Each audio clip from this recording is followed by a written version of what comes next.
Dia 28 de fevereiro de 2020. Nesse vídeo nós vamos falar que El Brasil es nuestro, e eu coloquei em espanhol aí o título do vídeo, porque nós estamos tendo um presidente da República e um primeiro-ministro, que é um descendente de espanhol, então por isso que eu já coloquei assim. Rodrigo Maia, ele está se achando o chefe de governo e provou isso essa semana que passou, ao fazer um tour pela Europa, pela França, pela Espanha, em viagem oficial, em avião da FAB e com os gastos sigilosos de sua comitiva, a fim de encontrar com outros chefes de Estado para discutirem democracia e parlamentarismo. Então, ele foi colher dados sobre os sistemas políticos de outras nações para talvez aplicar aqui no Brasil. Mas, hein? Então, eu lembro aquela piadinha da traição. Tá na hora do Brasil vender o sofá. Nós temos que vender esse sofá de uma vez. Então, o problema político é que esses picaretas aí, esses parlamentares picaretas, eles criaram uma Constituição, essa Constituição aqui, que na verdade é um monstro, é um Frankenstein essa Constituição. Porque onde o presidente aqui é responsável pelo governo, mas não tem poderes para governar. Quem tem esses poderes para governar é o Congresso, a Câmara e o Senado. Eles não têm responsabilidade em governar. Nenhum parlamentar vai ser empichado. Agora, o presidente tem responsabilidade e pode ser empichado. Então, em 1993, Lula, esse ladrão, era presidente do PT e o presidente da República era aquele que substituiu o Collor lá, o Itamar. Então, depois de ter sido deputado durante mais de 4 anos, ele disse uma pérola. Ele disse assim: há no Congresso uma minoria que se preocupa em trabalhar pelo país, mas há uma maioria de uns 300 picaretas que defendem apenas os seus próprios interesses. Essa constatação, 2 anos depois, ela virou até uma música pelos Paralamas do Sucesso. O nome da música era Luiz Inácio e os 300 picareta.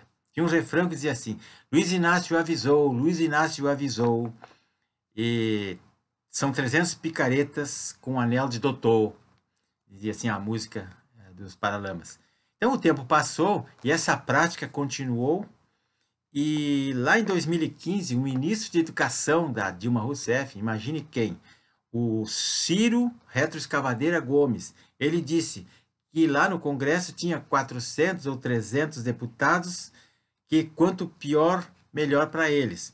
Eles queriam que o governo ficasse frágil, porque era a forma deles achacarem mais e mais, tomarem mais dinheiro do governo para aprovarem as suas emendas impositivas. Como aquela da PEC 34 do ano passado, que agora comprometeu totalmente o orçamento da União por causa do Congresso. Então, é o tal de orçamento impositivo. Então, ele disse isso naquela época. E agora, dia 19 de fevereiro, foi a vez do ministro do Bolsonaro, general Augusto Heleno, do GSI, fazer uma crítica.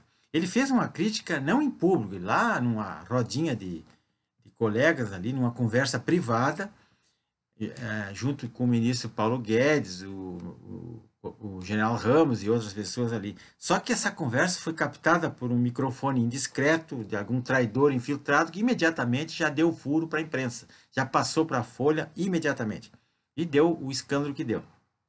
Então ele disse assim: não podemos aceitar esses caras chantageando a gente o tempo todo, e disse um palavrão.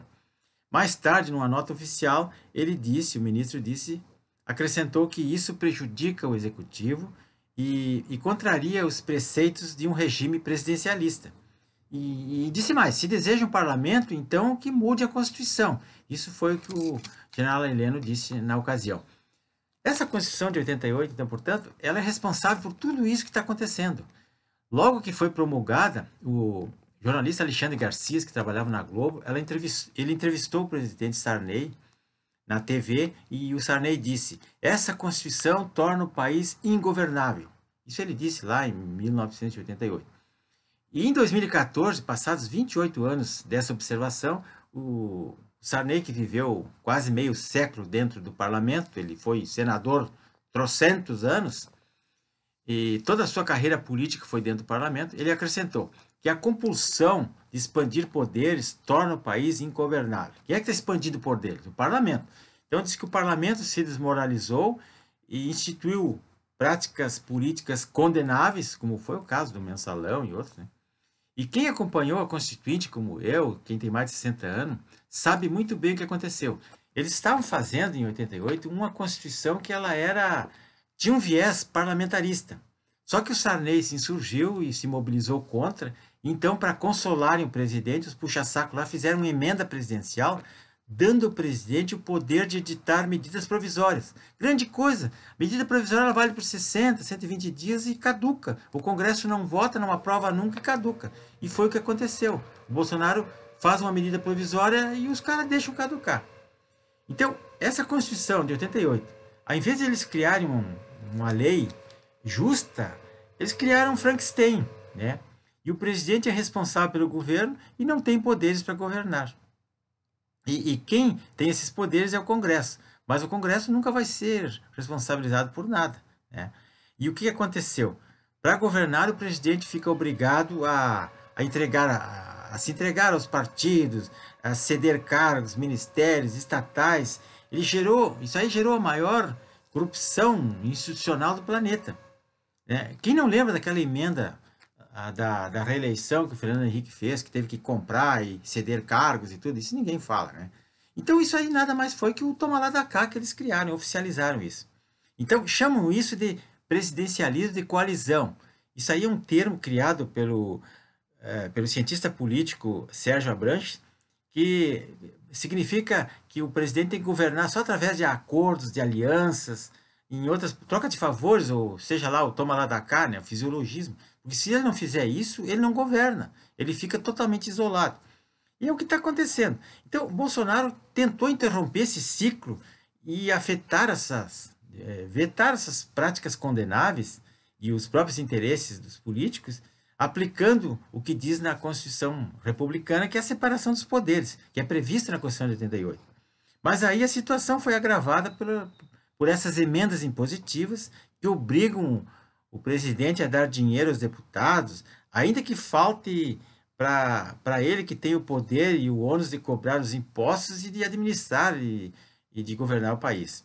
Então agora o parlamento está articulando a derrubada de um veto do presidente para usar mais 30 bilhões em ano de eleições eleitorais, agora em ano de eleições para prefeitos e vereadores, essa emenda. Então, e o pior de tudo é que esse Rodrigo Maia, presidente do Congresso, presidente da Câmara, ele, chamado de Botafogo, naquela planilha da Odebrecht, lá, acusado de receber propinas e um monte de acusações, ele prepara, juntamente com o presidente do Senado e outros parceiros lá, que a gente já viu, um golpe. Eles estão armando um golpe para tentar oficializar o parlamentarismo no Brasil. Já temos um parlamentarismo branco, de fato, já existe, mas eles querem oficializar isso, querem transformar. E ampliar esse toma lá da cá, né, que sempre ocorreu no país. A situação é muito grave.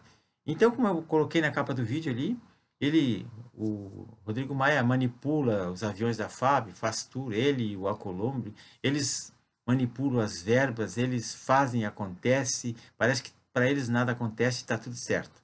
Então, pessoal, por favor, se inscreva nesse canal, no meu canal, esse aqui, César Ramos, é só clicar ali e se inscrever, apertar no sininho para cada vez que eu colocar um vídeo novo, diariamente eu faço isso, a pessoa vai ser notificada. E tem que criticar, tem que comentar e principalmente compartilhar com seus amigos isso para que mais pessoas tomem conhecimento. Obrigado.